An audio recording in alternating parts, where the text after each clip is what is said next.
Hello and welcome back to the Lore Raider. Today I want to talk about a common matchup in the versus battle community when it comes to using Lara Croft. And that is the debate between if she could win against Jill Valentine, a core character from the Resident Evil series. This is an extremely common matchup, and for my money, it is the best example of what is wrong with the state of scaling for Lara Croft. That is that people simply downplay her to hell, and not even because they're arguing in bad faith necessarily, but because of a number of issues we will be covering today. So without further ado, let's get into it.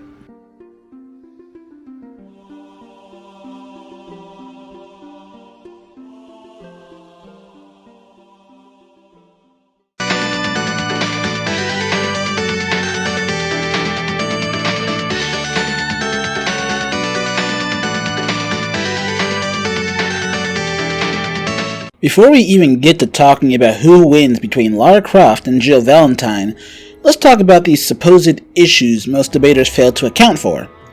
Firstly, when we're talking about Lara Croft, almost all matches use a composite version of the character. The first problem I see is people who do not know just how many versions of Lara there is. Usually they simply stick to the three most known versions: Classic Lara, Legends Lara, which was the first reboot, and Survivor Lara, which was the second and most recent reboot. What people often forget is that there are 5 other versions of the character. Those are the 2001 movie Tomb Raider timeline, the 2018 movie Tomb Raider timeline, the revisioned animated series timeline, the Tomb Raider the series comic timeline, and finally Tomb Raider Journeys comic timeline, all of which must be discussed when using a composite version of Lara Croft. As for what this brings to the table in terms of the fight, we'll discuss that later in the video. The second problem I see when it comes to any discussion about Lara is literally any scaling besides the most obvious feats. An obvious example is Dan Coe's new video on Nathan Drake vs. Lara Croft, where he says this: It is supersonic. I mean, for instance, she's dodging gunfire up close. And Nathan is definitely physically stronger than Lara. I think we could come to that conclusion. Both of which are incorrect. Lara Croft is a lightning timer as she reacted to the Temples of Puna throne room boss's lightning. Lightning is 50% to 100% the speed of light, depending on how you calculate it, so if you really wanted to gas up Lara, you could argue for a lightspeed Tomb Raider universe if you really wanted to, but personally I'll stick to the normal lightning timing stuff, but again, you could make the argument. As for his comments about Nathan being stronger than Lara,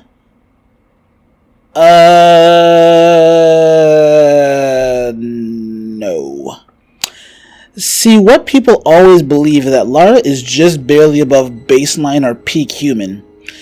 No, she's flatly superhuman. She pushes blocks of the Pyramid of Giza, which can weigh 40 to 150 tons each. She punched a human being into the air, or through wooden beams before. She's kicked a human amped by the possession of Osiris and put him on his ass. She tanked a bomb blast that hurt a large building to city block size Kraken. She single-handedly slew a dragon with a sword, among so many other feats. Yet people think she's just another bullet timer peak human for some reason.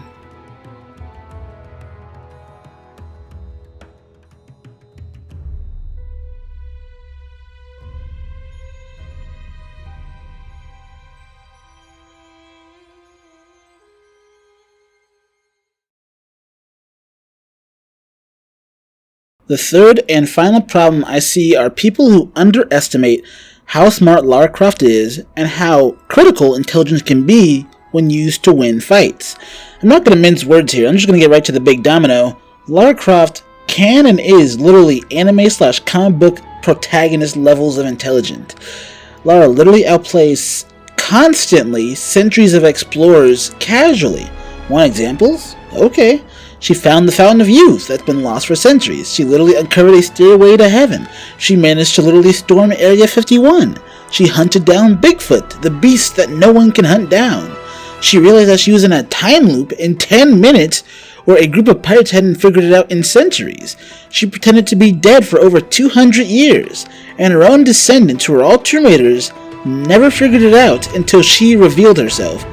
She constantly outplays Trinity, an organization of infinite resources against her, a lone woman with daddy issues, which, by the way, it's stated explicitly that she hunted down the entire organization of Trinity, leaving just one cell by the time of Shadow.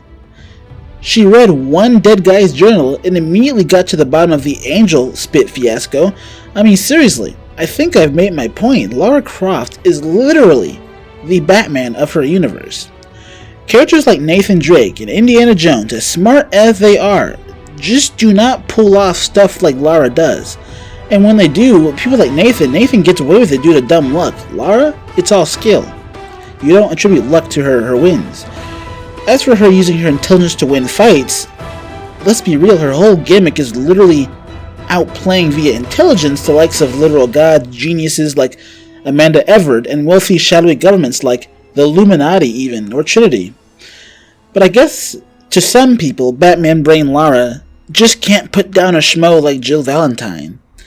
The takeaway with all three of these issues I've noted is that, in a sentence, people just downplay Lara a lot.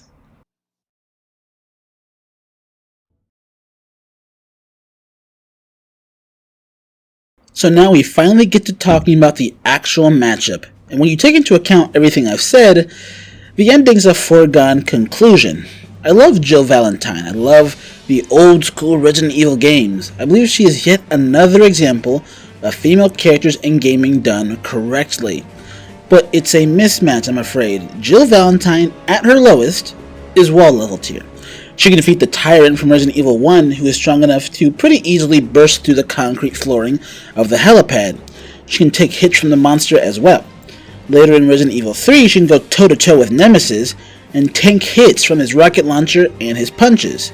Nemesis is superior to Mr. X, who is strong enough to break through the walls of the RCPD pretty casually. That's all fine and well, but there are actually powerful arguments for Jill to be small building level, actually. In Resident Evil, zombies are able to consistently dig themselves out of graves, which is a wall level feat, yes, but in RE1, Crimson Heads are able to one-shot zombies and destroy wooden doors fairly easily. This has been calced to small building level, and Jill scales to it via tanking the damage from Crimson Heads, and she can crush zombie skulls under her boot in the same game. It is worth noting that Nemesis' rocket launcher can destroy helicopters, yet Jill can tank a hit or two in the game. She's also able to dodge the rocket launchers of Nemesis, just as the RE1 Tyrant can deflect rocket launchers thrown back at it. So this is a very consistent feat of reacting to rocket launchers in the universe. I'd love to dedicate a video to Jill Valentine one day, but for the purposes of this video, I have to say she caps out here in her base form. Remember, she never kills Nemesis with her standard equipment alone. No, she needs to use a heavy-duty railgun to pretty much finish off the beast to the point it just can't even move, let alone regenerate. She doesn't have any lifting strength feats to her name that approaches Lara's 40 to 150 tons. Then we have Jill in RE5, who, yes, did get amped in terms of her agility, and presumably her strength. She'd still be somewhat relative to Chris Redfield, who did defeat her, the boulder puncher himself, who has a small building level feat of his own, which is punching the aforementioned boulder, which he can do, and he can crush limbs pretty easily. But when we compare Jill Valentine to Lara Croft, the difference in ability becomes rather clear. Base Jill and Ant Jill are both small building level at their peak. Meanwhile, Lara in base is tanking explosions that are harmful to building to city block sized creatures, or otherwise killing building sized monsters like the water monster, the Chinese dragon Mark Bartoli, her eternal rival Kagan, the Oni statues, dinosaurs, specifically the T-Rex, the Magdalena, who is a descendant of Christ himself, Sarah Pazzani, the current wielder of the Witchblade. She stomped all of Trinity by herself, and she is comparable to Natla, who tanked this nuclear bomb, among other things. The bomb being well above city block level. I mean, it's a nuke. Jill Valentine is supersonic as her versus consistently bullet and, rocket timers, or I should say rocket launcher timers. Lara Croft is also supersonic consistently, but on a higher tier, able to shoot knives out of the air, or a trap coming right for her with her handgun. But she also has those lightning timer feats I mentioned before. And if you wanted to, you really could wank Lara Croft to light speed, depending on how you calc lightning. Like I said, lightning is generally calculated to be 50 to 100% the speed of light. Jill Valentine has quite a lot of weapons she can use, but Lara Croft literally has an armory at her disposal, let alone her artifacts. Hell, her poison arrows from the Survivor timeline will quite literally one-shot kill Jill Valentine, and she has infinite ammo handguns in the classic timeline. Jill Valentine has a lot of experience as a STARS member with police training and later an agent for the BSAA, while Lara has the best martial arts training money can buy, archery training. She's a crack shot in on the move, has Olympic level ability as a gymnast, if not higher, and she has military training. And Lara has the memories of her infinite previous lives, and thanks to the Fountain of Youth, she's actually immortal and has lived hundreds of more years than Jill. And yes, while Jill isn't stupid, hell, she survived the Raccoon City incident, Lara Croft is literally contending with and outplaying gods, ancient sorcerers, entire criminal gangs, well-funded religious cults, other archaeologists, and pretty much is the Batman of her universe. It isn't a fun truth about this matchup, but ultimately it's the truth. Jill Valentine was doomed to fail by the very conception of this versus match. And that leaves us with one very important question. If Lara Croft isn't meant to be in the wall level to small building level tier, where should she be? Well, the answer is complicated because Lara's position shifts dramatically if you are using or not using her composite form. But strictly speaking about composite Lara, even then she is still extremely flexible. She has large building to city block tier feats, higher with surviving these missiles that destroyed a house and killed someone that was in the house but didn't kill her, and this nuke tanking feat with Natla. She has lightning timer feats, but if you're again trying to gas her up, you can eke out light timing statements because of how you calc lightning. For hacks, she has immortality with the Fountain of Youth, infinite ammo handguns, knowledge of her previous lives, and even more if you want to count the plethora of artifacts she's collected. I'll put it this way. Did you know that Top Cow Comics Lara is in the DC universe, or a version of the DC universe? She should be able to contend with the street level superheroes legitimately. You know, your Spider-Mans, your Batmans, your Iron Fists, etc. And I'm dead serious. It's just time to stop putting Lara with peak humans.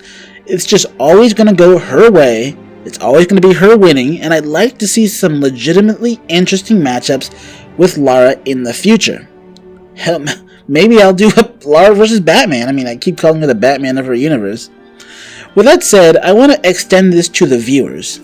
What kind of match would you like to see for Lara in the future? Do you want that Jill Valentine power scaling video? Let me know down below.